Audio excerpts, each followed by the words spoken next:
It had been months since we'd all managed to line up our schedules, so when the idea of a camping weekend finally stuck, we jumped on it.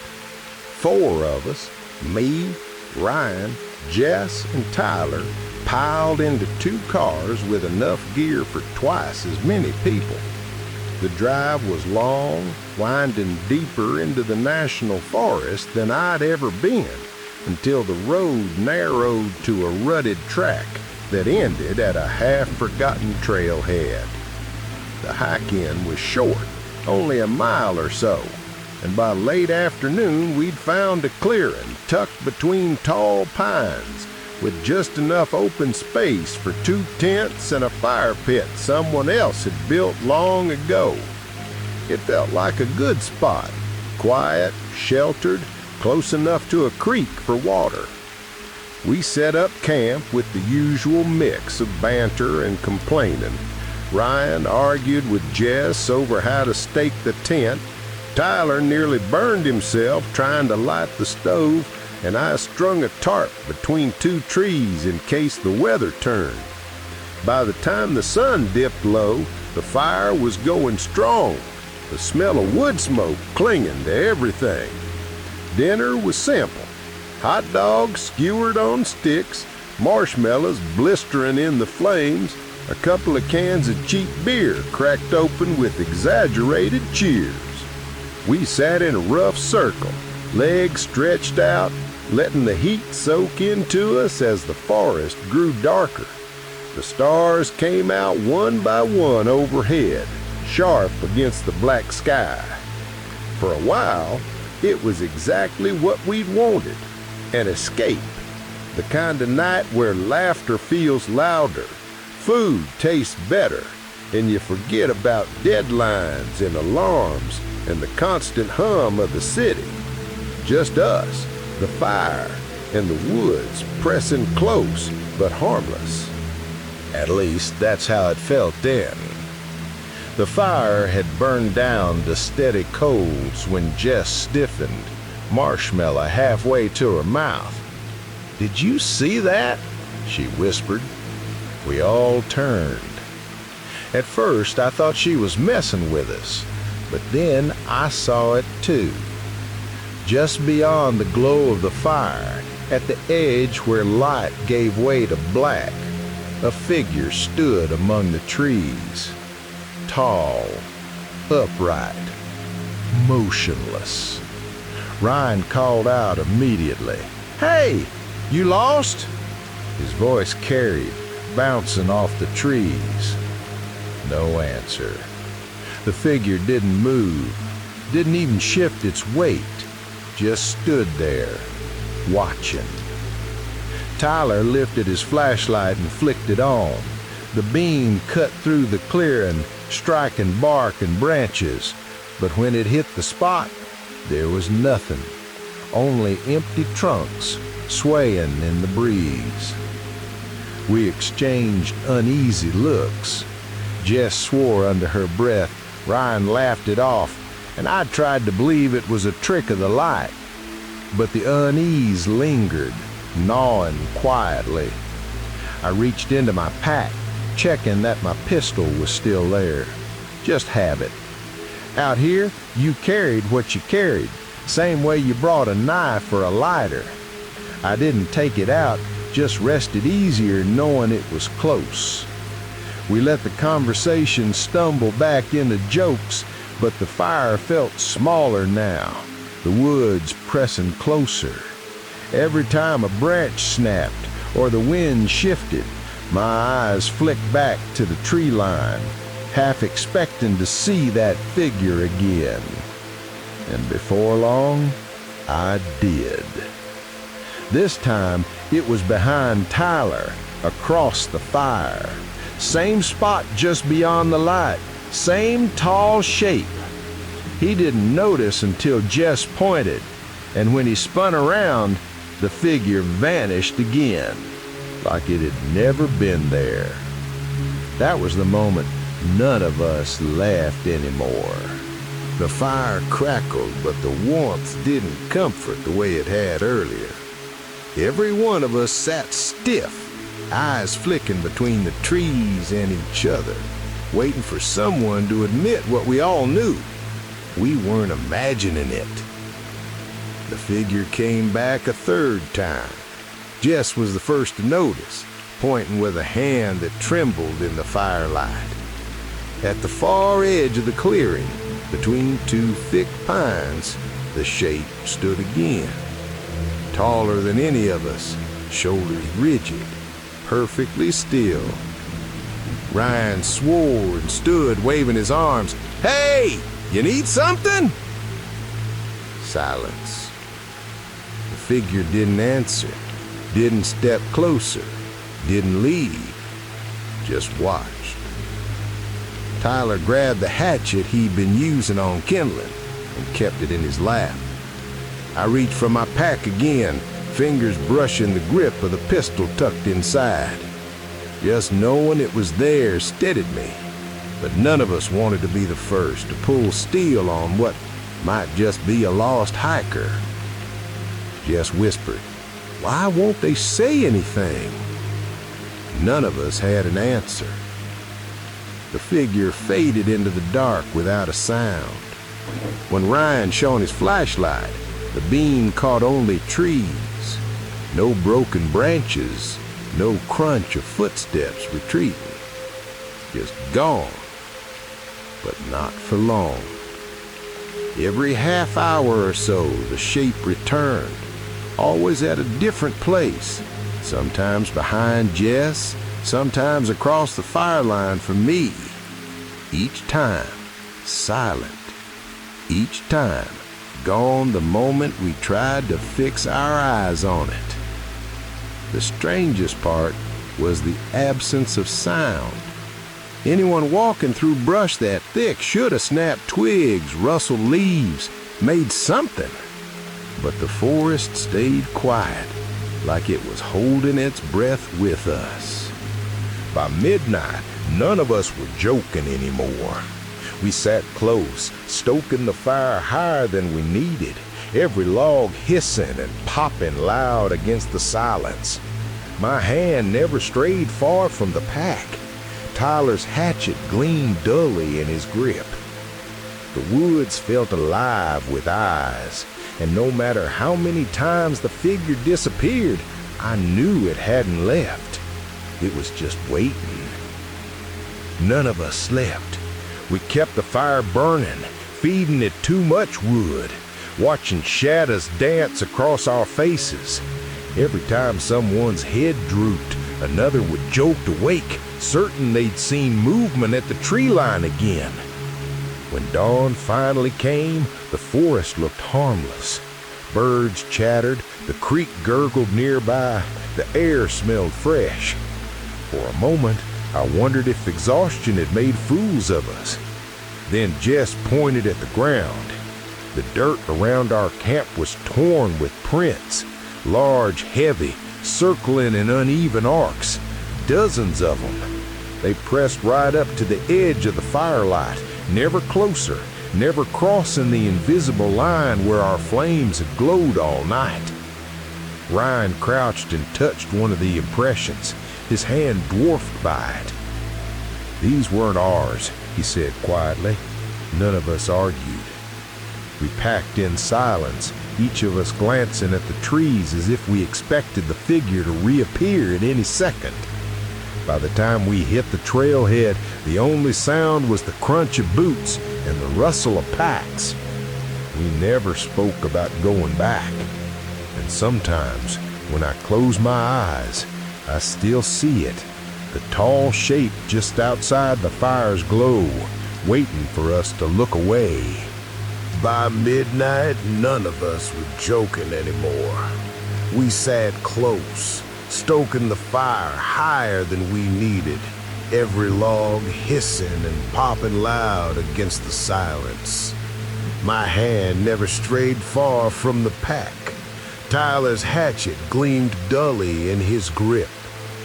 The woods felt alive with eyes, and no matter how many times the figure disappeared, I knew it hadn't left. It was just waiting.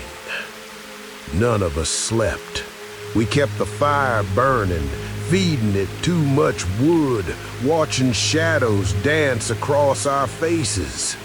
Every time someone's head drooped, another would jolt awake, certain they'd seen movement at the tree line again.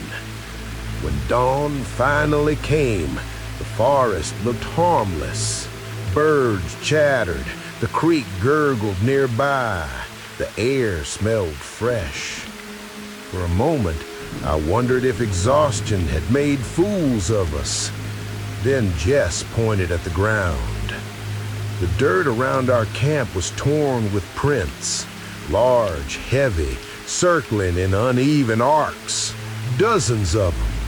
They pressed right up to the edge of the firelight, never closer, never crossing the invisible line where our flames had glowed all night. Ryan crouched and touched one of the impressions, his hand dwarfed by it. "These weren't ours," he said quietly. None of us argued. We packed in silence, each of us glancing at the trees as if we expected the figure to reappear at any second. By the time we hit the trailhead, the only sign was the crunch of boots and the rustle of packs. We never spoke about going back. And sometimes when I close my eyes, I still see it.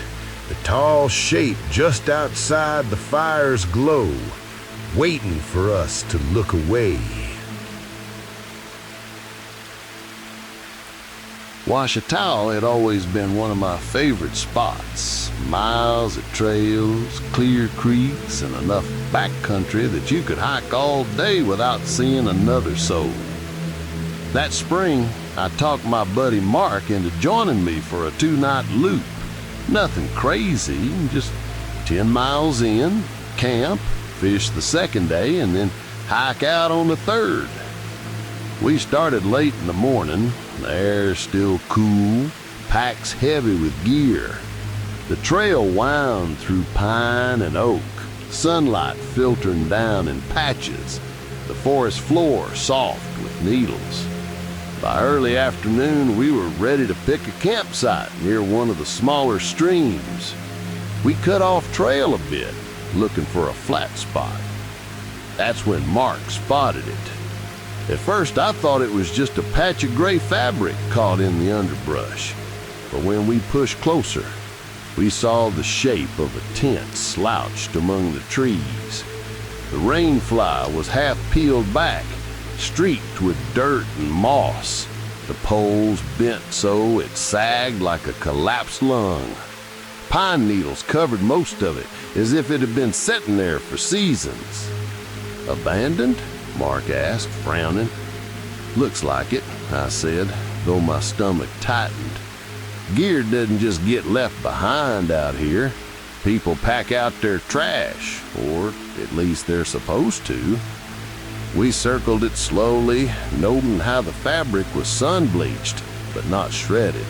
The zipper still intact. A plastic water bottle lay near the entrance, crusted with mud. We exchanged a glance. Part of me wanted to unzip it, just to see. The other part, the bigger part, already wished we hadn't found it at all. Mark crouched first, brushing pine needles from the entrance. "Bet there's a raccoon nest in here," he muttered, but he tugged the zipper anyway. The sound of it rasping open made my skin crawl. Inside, the smell hit us, damp fabric, mildew, and something faintly sour. A sleeping bag lay crumpled in a corner, fabric torn, stuffing poking out in clumps. A single hiking boot sat beside it, cracked leather coated in dirt. "Old," Mark said, though his voice wasn't as sure as his words. I scanned the rest. A rusted camp stove, one canister still attached, a paperback book swollen with water damage, wrappers from protein bars, colors not yet faded. That was what bothered me. Some of it looked ancient, but other things like the wrappers looked recent. Not brand new, but not 10 years old either. Mark nudged the boot with a stick. Guess somebody bailed, left it all. Maybe, I said. My gut told me different. Campers didn't just abandon gear like this. If a storm forced someone out, they came back later. If they'd gotten hurt, someone else would have recovered their stuff. We stood there a while, listening. The forest was quiet, just the whisper of wind through pine. Finally, I pulled the zipper down and let the flap fall. Let's not set up right here. Mark nodded quickly. We carried on another 100 yards downstream and found a decent flat stretch near the water. We pitched our tents, cooked noodles, and tried to shake the image of that sagging gray fabric hidden in the trees. By the time night fell, we'd half convinced ourselves it was just old junk. People dumped stranger things in the woods. But as I lay in my tent, staring at the thin nylon ceiling, the image kept returning. The zipper intact, the flap just barely lifted, like something or someone might still be inside. I woke sometime after midnight to a sound that didn't belong.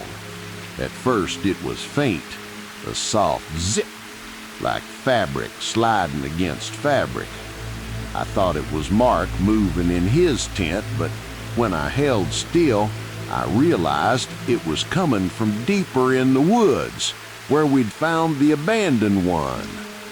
I held my breath. The noise came again, longer this time, a zipper being worked slowly, deliberately. "Mark?" I whispered across the clearing. "Yeah?" His voice was muffled, groggy. "You hear that?" We both listened. The forest was hushed, the stream burbling softly nearby. Then, shh! The sound of nylon shifting, like someone moving inside a tent. I sat up, fumbling for my flashlight, but I couldn't bring myself to shine it. Something about the way the sound carried made my skin crawl. After a few minutes, it stopped. Silence settled heavy, pressing on my ears. Eventually, I lay back down, though my eyes never closed. Around 3, I cracked my tent flap just enough to peer out. The moonlight cut silver across the clearing. Everything looked still. Trees, stream, Mark's tent beside mine. But when I glanced toward where the old tent sat hidden in the trees, I froze.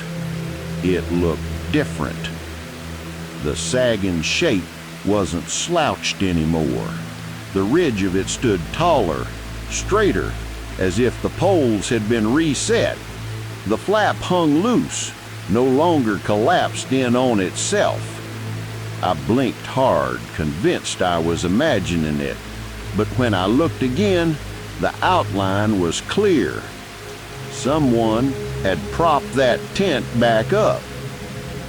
I let the flap fall and sat rigid until dawn, every muscle buzzing, my flashlight clenched tight in one hand. When morning came, Mark's face told me he'd seen something too. "The flap," he muttered. "I swear I saw it move." We didn't finish breakfast. We just packed in silence, pretending we weren't watching the tree line, pretending we hadn't both seen the same thing. We couldn't resist one last look before heading out. Packs on our shoulders, we cut back through the trees toward the old tent. In daylight, it looked like it had before, collapsed, poles bent, sagging into itself like no one had touched it in years. For a moment, I wondered if the night had twisted our vision, if exhaustion had made us both see things that weren't there. Then Mark pointed at the ground. Footprints, clear impressions in the soft dirt around the tent. Not ours. We hadn't stepped that close the day before. They circled the tent in uneven loops, some leading right up to the flap, others veering off into the brush. There were no drag marks, no scattered gear, nothing disturbed except the prints themselves. I felt the hair rise on my arms. Whoever had been there hadn't just passed through, they'd stayed. We didn't linger. By the time we hit the main trail, neither of us was talking. When we finally made it back to the ranger station, we mentioned the tent. The ranger frowned, promised to check. Weeks later, I called to ask what they'd found. He told me there was no tent in that area. Nothing at all.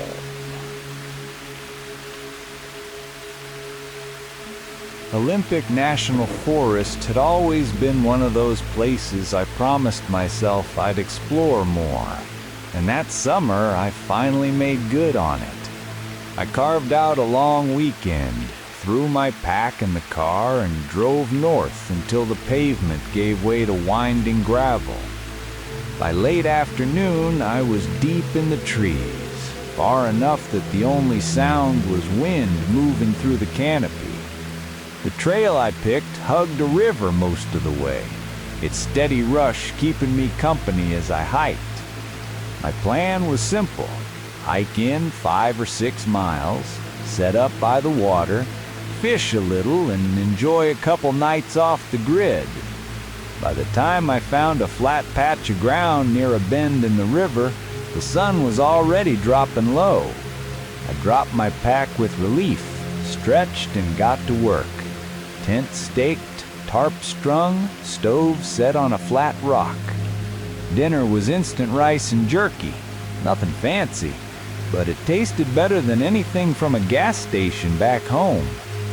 Afterward, I sat on a log and watched the water churn by, foaming white where rocks broke the current. The sound was constant, soothing in a way city noise never was. I remember thinking I'd sleep better here than I had in weeks.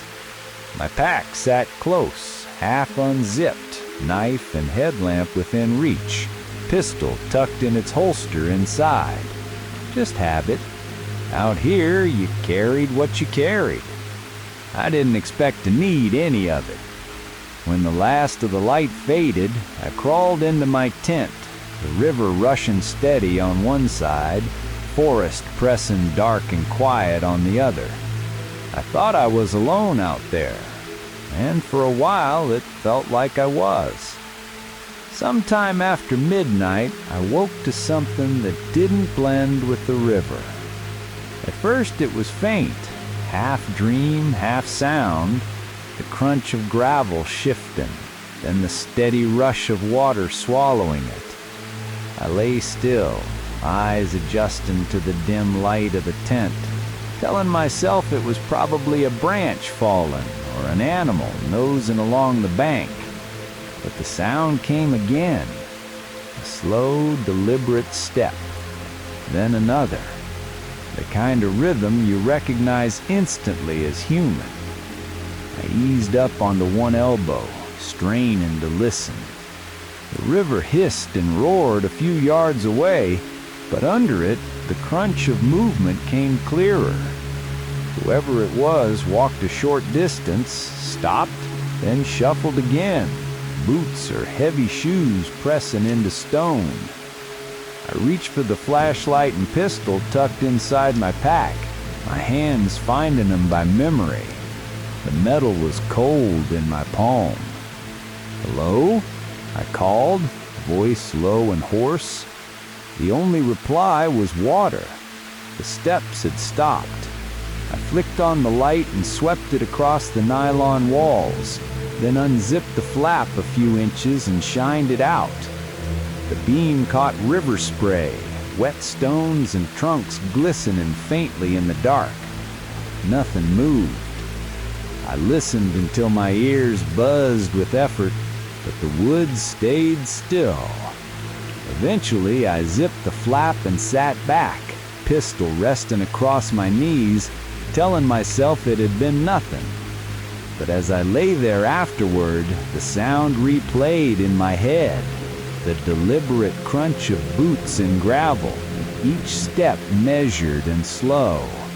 And I knew I hadn't imagined it. Sleep never came back. I lay stiff, every nerve tuned to the river's roar and the silence beneath it. For a while there was nothing, just the steady current. Then, out of nowhere, the footsteps returned. This time there was no mistaking them.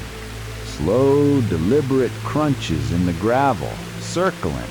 Not rushing, not clumsy, just steady movement that kept to the edge of my hearing, tracing wide arcs around the tent.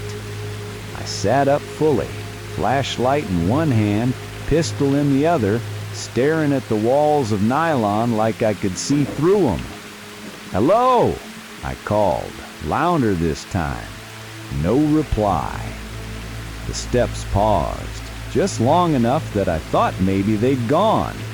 Then the crunch came again, closer now, on the side by the river. I unzipped the flap an inch and shot the beam outside. White stones, black water, the endless ripple of current. Nothing else. But the sound hadn't been my imagination. It still echoed in my chest, the weight of it undeniable. Minutes dragged. Sometimes the steps came close, almost brushing the nylon, then drifted off again, circling, wide into the trees before returning. Once, I swear I heard breathing, slow, deep, just beyond the thin wall separating me from the night.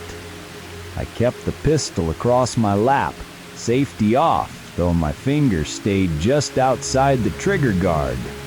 The thought of firing into darkness without a target felt worse than waiting. By 3 in the morning, I'd lost count of the loops. My body ached from tension, ears straining with every pause, every shift to gravel. I whispered curses under my breath, trying to convince myself it was just another hiker messing around, though I knew no one else was camped anywhere near. Then, just as suddenly as it began, it stopped. No more crunching, no more circling, only the river again, steady and endless. I stayed awake till dawn anyway, flashlight beam trembling every time I swept it across the clearing. When the first light touched the tent, I was already unzipping the flap. My body felt like it had been wrung dry, every muscle locked from staying still all night. The forest looked harmless in the dawn. Mist clung low to the river, the air crisp and sharp with pine. For a moment, I almost convinced myself I'd gone crazy. Then I looked down. The gravel around my tent was scarred with tracks, big ones. Boots, at least a size larger than mine, pressed deep into the damp stones. They weren't random either. They looped tight around the tent, circling in uneven rings exactly the way I'd heard them. I followed them to the bank, heart climbing higher with each step. The prints pressed into the gravel there, clear as day, leading right into the shallows. And then they just stopped. Midstream, half a dozen paces out, the water churned over bare stone. No prints leading to the other side, no splashes, just the river swallowing them whole. I stood there a long time, the roar of the current louder than it had been all night.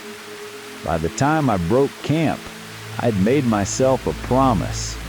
I would never camp alone by a river again. Bridger-Teton had been on our list for years. Vast, wild, and less crowded than the parks further south, it seemed perfect for a long weekend. So that August, I packed up with two friends, Sam and Rachel, and we drove until the pavement ended and the road gave way to dusty gravel winding deep into the pines. We hiked most of the afternoon, following a narrow trail that climbed gradually before dropping us into a wide grove. Pines rose in every direction, tall and straight, their trunks catching the last of the sun.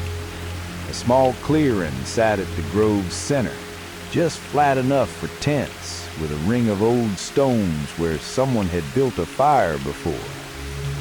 "This is it," Sam said, shrugging off his pack. We were tired enough to agree. Setting up camp was the usual rhythm. Rachel sorted food, Sam wrestled with the tent poles, and I gathered fallen branches for firewood. By the time the sun dipped low, we had a good blaze going, smoke curling between the trees and sparks rising into the darkening sky. Dinner was freeze-dried meals and trail mix, eaten cross-legged around the fire. We traded stories, joked about bears, and let the warmth seep into us as the night pressed close. The forest quieted with the fading light, the sounds of wind and birds replaced by the steady crackle of flames. For a while, it was exactly what we'd come for. Three friends, far from the noise of everything else, wrapped in pine and firelight. But when the last of the laughter faded and we crawled into our tents, the woods felt different. Too still, too heavy. Like something out there had been waiting for us to quiet down. I don't know what time it was when the first scream tore through the trees, but it yanked me out of sleep like a hand on my chest. It wasn't an animal. I've heard coyotes, foxes, even mountain lions.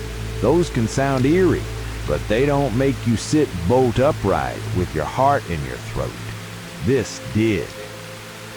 It was sharp, high-pitched, too close to human. A long, ragged wail that cut through the stillness of the forest and seemed to twist as it echoed, as if the trees themselves were bending the sound. "Did you hear that?" Rachel hissed from her tent. Sam unzipped his flap, his flashlight beam cutting across camp. "Yeah, what the hell was that?" We listened, holding our breath. For a few seconds, only silence. Then it came again, further east this time, as though whoever or whatever it was had moved. Same piercing cry, carrying unnaturally far. Rachel whispered, "It sounds like someone's hurt." But even she didn't sound convinced. Sam shook his head. Too loud, too wrong. Before I could answer, the sound shifted again, from the west now, closer than before. The scream rose, broke into something like a sob, then stopped. My skin prickled. The three of us sat, frozen, firelight flickering against our faces. "It could be a prank," Sam muttered. "Someone messing with us." But deep down, none of us believed it. Who would hike miles into the middle of Bridger-Teton just to terrify strangers at 2 in the morning? The next time it came, it was closer still. So close I swore it was only yards beyond the ring of light. Rachel clamped a hand over her mouth.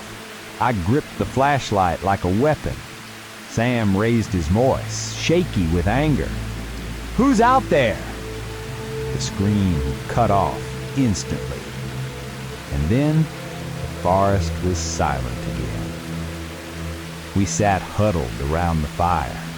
Every log we tossed on burning too fast, sparks spiraling upward into the pines. Nobody wanted to be the first to crawl back into their tent, not with that sound hanging in the air. For a while, it was quiet. I started to think maybe it was over, that whatever had made the noise had moved on. Then, just as I let my shoulders drop, another scream ripped through the trees. This time it came from the north. It was the same raw, ragged pitch, but closer, sharper, like it had creeped right to the edge of hearing. Seconds later, another scream rose from the south, distant but answering. The back and forth made my skin crawl. Rachel muttered, "It's not one person." Sam swore under his breath, shining his flashlight toward the trees. The beam cut between the trunks, but the forest swallowed it whole.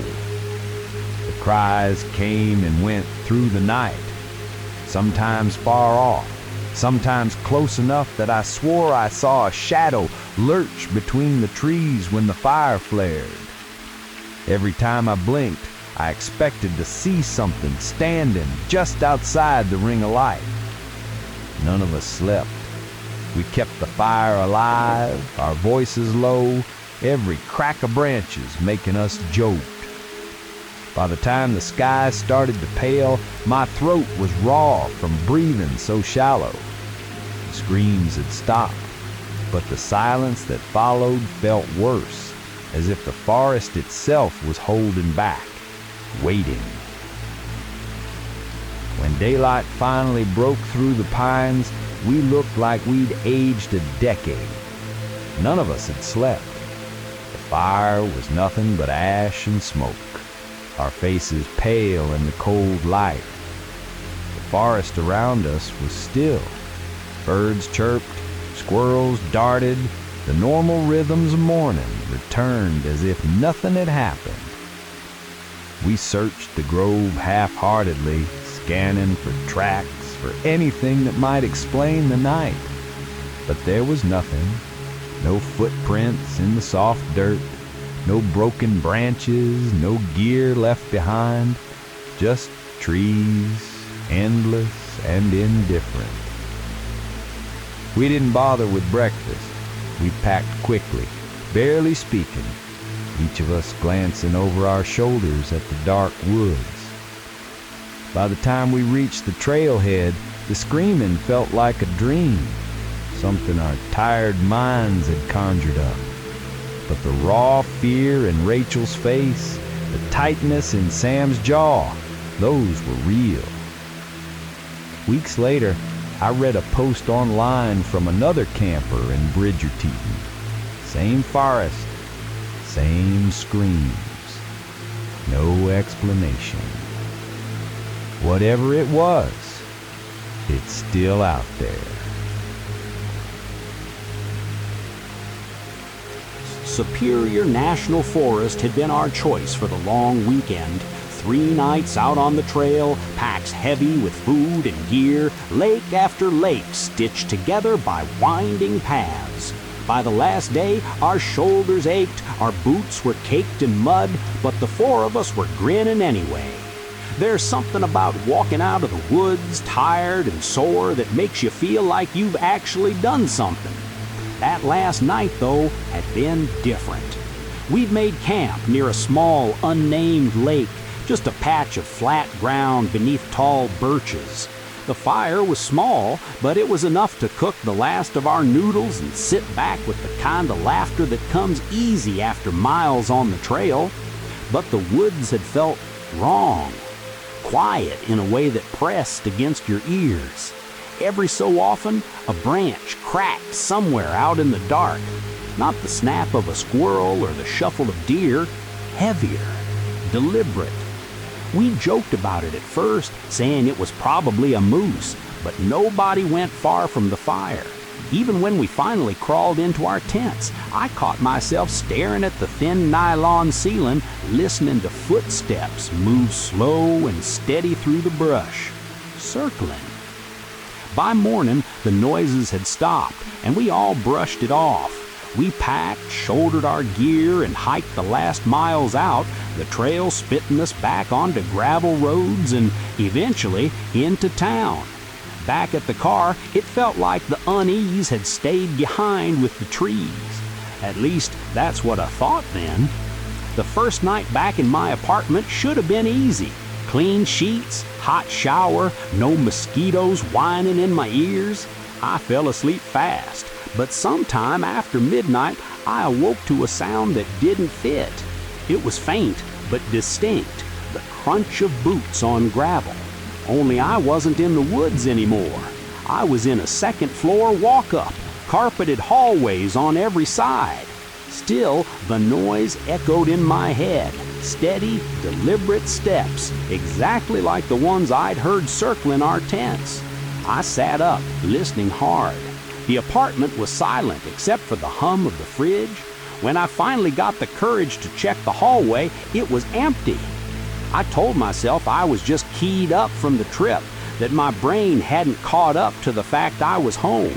But unease clung to me. The next day, I got a text from Sam. "You been hearing anything weird at night?" My stomach dropped. I called him right away.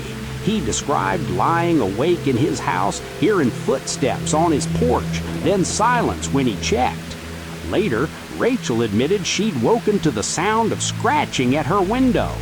Tyler swore he'd seen someone across the street from his apartment, standing still under a streetlight for nearly an hour. We laughed about it on the phone, trying to make it a joke, but none of us really laughed. That night, I kept the pistol from my camping pack on the nightstand. I told myself it was just for peace of mind, the same way it had been in the woods. But deep down, I already knew something hadn't stayed behind in Superior.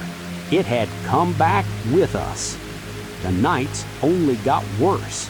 It started with small things, scratches at the window, faint enough that I could almost dismiss them as branches shifting in the wind. Except I lived on the second floor, no trees near enough to reach the glass. Then came the pacing, slow, deliberate steps that moved up and down the hallway outside my door. The first time, I thought it was a neighbor, restless or drunk. But when I opened the door, the hall was empty, lights buzzing, air still. I told myself to ignore it, but ignoring didn't work when I was waking up at 3 in the morning, heart pounding, certain someone had just been standing outside my bedroom door. The others weren't sleeping either. Rachel called one night, whispering like she didn't want someone to overhear. She said she'd seen a figure across her street again, tall and motionless, facing her apartment window. Tyler admitted he hadn't stayed in his place in days. He was crashing on a friend's couch after waking to the sound of his front doorknob rattling at 4 a.m. Sam was the worst. His voice shook when he told me he'd gone outside with his own pistol one night, convinced he'd catch whoever was messing with us. But the porch was empty, and the gravel in his driveway was marked with deep impressions, like footprints, but broader, heavier. Sleep became impossible. I left the lamp on every night, pistol resting on the nightstand, ears straining for the smallest sound. It wasn't just fear of being watched. It was the sense that whatever had circled our tents out there in the woods wasn't finished. It had followed us all the way home. The worst night came a week later. I awoke to footsteps again, but this time they weren't in the hallway. They were right outside my door. Slow, heavy, each one landing with deliberate weight, pausing just long enough before the next. I sat frozen, pistol in my hand, listening as they stopped directly at the threshold. My heart pounded so loud I thought it might give me away. The doorknob never turned, the steps never moved again, they just stopped. After what felt like hours, I finally yanked the door open, pistol raised. The hall stretched empty under the buzzing fluorescent light. No prints on the carpet, no neighbors awake, nothing. The next morning, I called Sam. Before I could even explain, he said, "Yeah, same here. 3 a.m. Doorway. His voice cracked when he added, "It's not just you." Rachel and Tyler confirmed the same thing. All of us, in different homes, had heard the same thing. Footsteps stopping at our doors. We never figured out what we'd brought back from Superior. Maybe it had been circling us out there in the woods. Maybe it had been waiting for someone to notice. All I know is I haven't camped since, because it doesn't matter where I sleep, out there or here in town. It always finds its way back.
Mm-hmm.